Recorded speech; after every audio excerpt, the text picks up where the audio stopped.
Hello friends, welcome to Malini's dhaba. இன்றைக்கி நம்ம சேனலில் ஆந்திரா ஸ்பெஷல் டொமேட்டோ பப்பு எப்படி செய்கிறதுனா பார்க்க போகிறோம். வீடியோவுக்கு போகிறதுக்கு முதல் இது வரைக்கும் நம்ம சேனலை சப்ஸ்கிரைப் பண்ணாமல் இருந்தால் மறக்காமல் சப்ஸ்கிரைப் பண்ணி வச்சுக்கோங்க. பக்கத்தில் இருக்க பெல் பட்டனையும் ப்ரெஸ் பண்ணிக்கோங்க. அப்போ தான் நான் போடுற வீடியோஸில் உங்களுக்கு நோட்டிஃபிகேஷனில் வரும். வாங்க வீடியோவுக்கு போகலாம். அதுக்கு நான் அரை கப் அளவுக்கு துவரம்பருப்பு எடுத்து நல்லா கழுவிட்டு அரை மணி நேரம் நல்லா ஊற வச்சு எடுத்து வச்சுருக்கேன். இப்போ தண்ணியெல்லாம் வடிச்சிட்டு நம்ம ப்ரெஷர் குக்கரில் சேர்த்துக்கலாம். அதோட 200 கிராம் அளவுக்கு தக்காளியை நல்லா பொடியாக நறுக்கி வச்சுருக்கேன், அதையும் சேர்த்துக்கலாம். ஒரு பெரிய வெங்காயத்தை பொடியாக நறுக்கி வச்சுருக்கேன், அதையும் சேர்த்துக்கலாம். 1/4 டீஸ்பூன் அளவுக்கு மஞ்சத்தூள், 1.5 டீஸ்பூன் அளவுக்கு சாம்பார் தூள் சேர்த்துக்கோங்க. அதோட 1 கப் அளவுக்கு தண்ணி, அரை கப் மெஷர்மெண்ட்டில் தான் நான் ஊற்றுறேன், அதனால் 2 தடவை நான் ஊற்றுறேன். 1.5 டீஸ்பூன் அளவுக்கு உப்பு, எல்லாத்தையும் சேர்த்து நல்லா கலந்து விட்டுருங்க. உப்பு உங்கள் டேஸ்ட்டுக்கு ஏற்ற மாதிரி நீங்கள் சேர்த்துக்கோங்க. இது ப்ரெஷர் குக்கர் மூடியை போட்டு வெயிட்டையும் போட்டு ஒரு 3 விசில் வர வரைக்கும் நம்ம வெயிட் பண்ணலாம். 3 விசிலும் வந்தாச்சு, ப்ரெஷர் நல்லா ரிலீஸ் ஆயிடுச்சு. நம்ம இப்போ ஓப்பன் பண்ணி பார்த்துடலாம். பாருங்கள், தக்காளி பருப்பு எல்லாம் நல்லா மலர்ந்து வெந்திருக்கு. இதை நல்லா கலந்து விட்டுருங்க. உங்கள்கிட்ட மத்து இல்லாட்டி விஸ்க் ஏதாவது இருந்தால் அதையும் போட்டு நல்லா கலந்து விட்டுருங்க.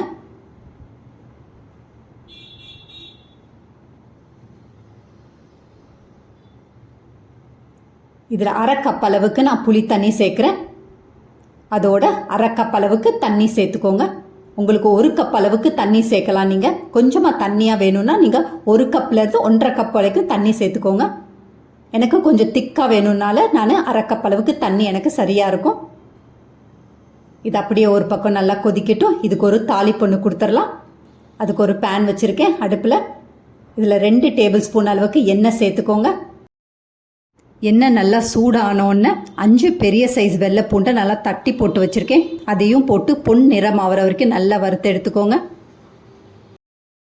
வெள்ளை பூண்டை இந்த மாதிரி நல்லா பொரிச்சிட்டு பருப்பில் சேர்த்து சாப்பிட்டு பாருங்கள். டேஸ்ட் ரொம்ப நல்லாயிருக்கும், மணமும் அந்த அளவுக்கு ரொம்ப நல்லாயிருக்கும். இதில் 1 டீஸ்பூன் அளவுக்கு கடுகு, 2 டீஸ்பூன் கடலைப்பருப்பு, 1 டீஸ்பூன் அளவுக்கு சீரகம் எல்லாத்தையும் சேர்த்து அதுவும் நல்லா பொரியட்டும். இது நல்லா பொரிஞ்ச உடனே 2 காஞ்ச மிளகாவை நல்லா கிள்ளி போட்டு வச்சுருக்கேன்.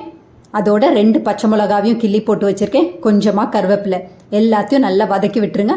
இதுவும் நல்லா பொரியட்டும். இது நல்லா பொரிஞ்ச உடனே 1/4 டீஸ்பூன் அளவுக்கு பெருங்காயத்தூள் சேர்த்த உடனே இதையும் நல்லா வதக்கி விட்டுருங்க. 1 நிமிஷம் நல்லா வதக்கின பிறகு நம்ம இந்த தாளிப்பை எடுத்து நம்ம பருப்பில் சேர்த்துக்கலாம். அவ்வளவுதான், மணக்க மணக்க ஆந்திரா ஸ்டைல் டொமேட்டோ பப்பு ரெடி ஆயிடுச்சு. இதை நல்லா சுட சுட மலர்ந்த சாதத்தில் நல்லா ஊற்றி சாப்பிட்டு பாருங்கள். ஒரு குழிக்கரண்டி அளவு நெய்யை ஊற்றி நல்லா பிசைஞ்சு சாப்பிட்டு பாருங்கள். டேஸ்ட் ரொம்ப பிரமாதமாக இருக்கும். நல்லா கலந்து விட்டுட்டு ஒரு கைப்பிடி அளவுக்கு பொடியாக நறுக்கின கொத்தமல்லியும் தூவி நல்லா கலந்து விட்டுருங்க. பாருங்கள், அருமையான டொமேட்டோ பப்பு ரெடி ஆயிடுச்சு.